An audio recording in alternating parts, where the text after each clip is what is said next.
Welcome back. Now, before the break, we were discussing Harry and Meghan's highly anticipated interview with Oprah, which aired in the US last night. We'll be able to watch it here in the UK tonight at 9 p.m. on TV. Yeah, during the interview, the couple talk about the intense media scrutiny Meghan faced when joining the royal family, which they believe was largely racially motivated. They also make the allegation that prior to Archie's birth, an unnamed member of the royal family expressed concerns about how dark his skin might be. Have a look.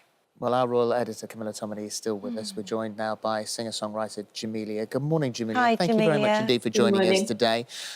So you've seen that clip. I don't know whether you've seen the entire thing, but were you what were your initial thoughts about that comment within the family?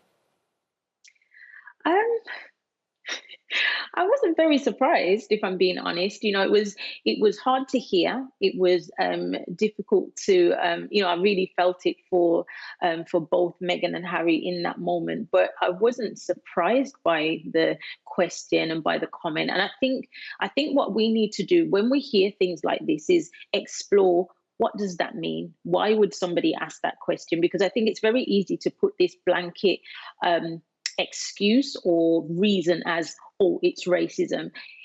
What does racism actually mean? And for me, sometimes it means not knowing and not having the answers to question. It also is fear. It's also it's representative of a lot of things. A vast majority of racism is rooted in fear and not knowing.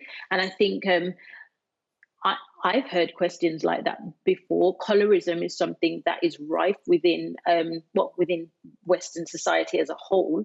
And I think, it's about exploring, why do people ask those questions? Why is that important? Why did somebody think that question was even appropriate? So, Jamelia, that was within the family, but Harry then also goes on to discuss racial discrimination that Meghan experienced in the media. And you've previously said that the UK media is systematically racist. I mean, it's a strong statement. Just explain what you mean by that. Again, I kind of find it really tiresome to for myself and anyone to have to continuously have this conversation, and to, it feels as if we're having to re-educate people over and over again. Just believe people when we say that, what the racial undertones that we see, that it exists, that it is real. And I think for me, it's not about having Black people come on and tell you, all, the British media is racist. It's about actually exploring, what are we talking about? What does it mean?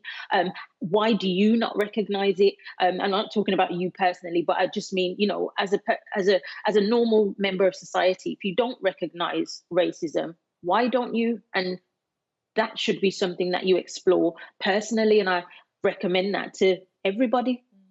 And also, there's a great deal of talk from her about feeling protected. There's discussion about this, whether it's direct or indirect racism within the British media, certainly socially, online. They said to her, make no comment and we'll protect you, and she wasn't.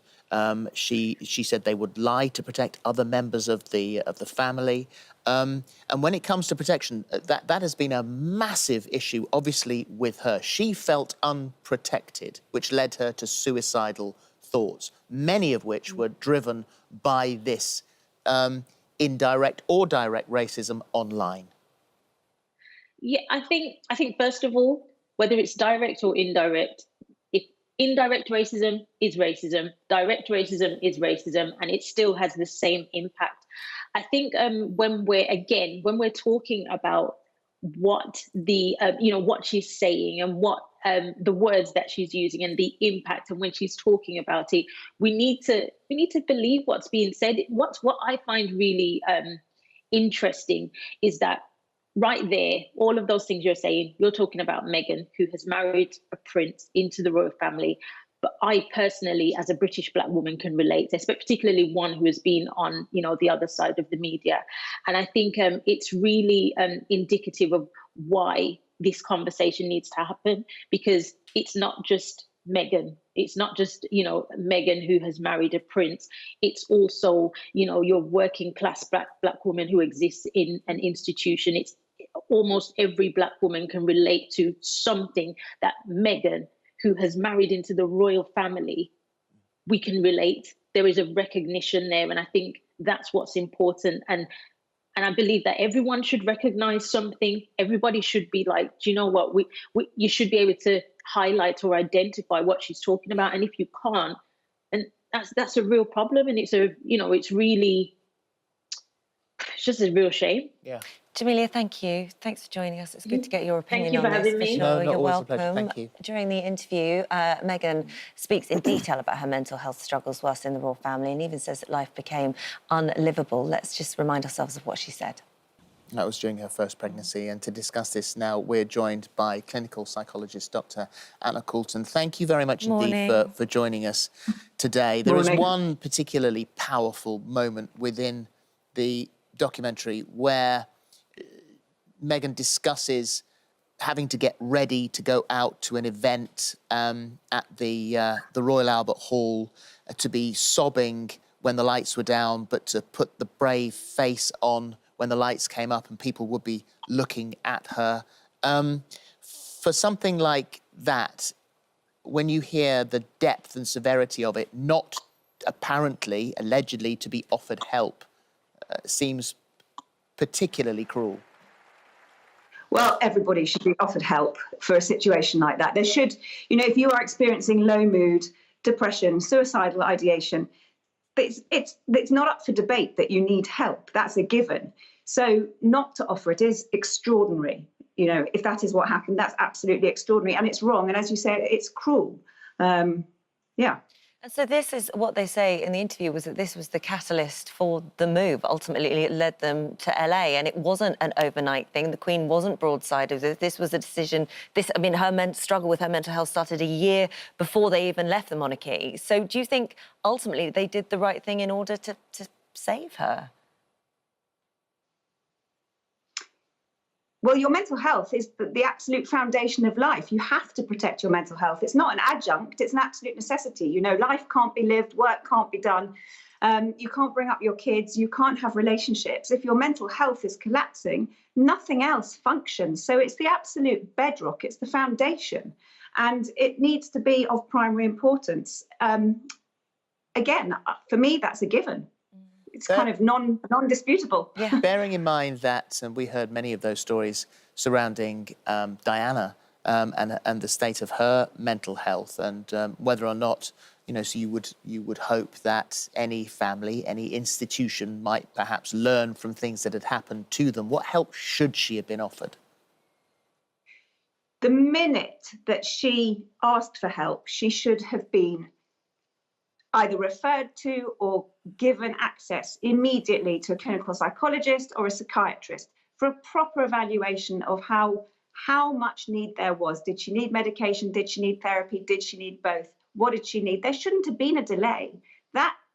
Those resources are available, particularly within that institution. Those resources should be available immediately, and that's what should have happened immediately. To deny people that is to deny them basic access to healthcare. I guess it's funny because we came into the story and we found out all of it in the space of 2 hours. But ultimately, the ending of the story, which she describes herself at the end, is kind of greater than any fairy tale happy ending. I guess is for anybody watching that's struggling with their own mental health to know that if you get the correct care and you make those changes in your life, you can get better, and there is a happy ending there.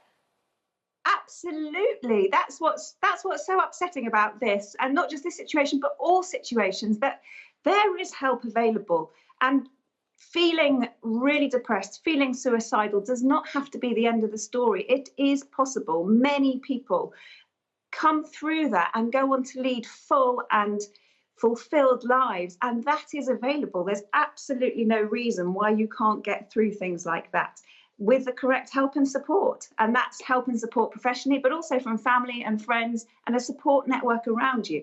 And it sounds like that's what's happening now, is that there's a broader support network which is available to them. Thank you, Dr. Coulton. Thank you very much indeed. Thank you. Good to talk to you. Thank you.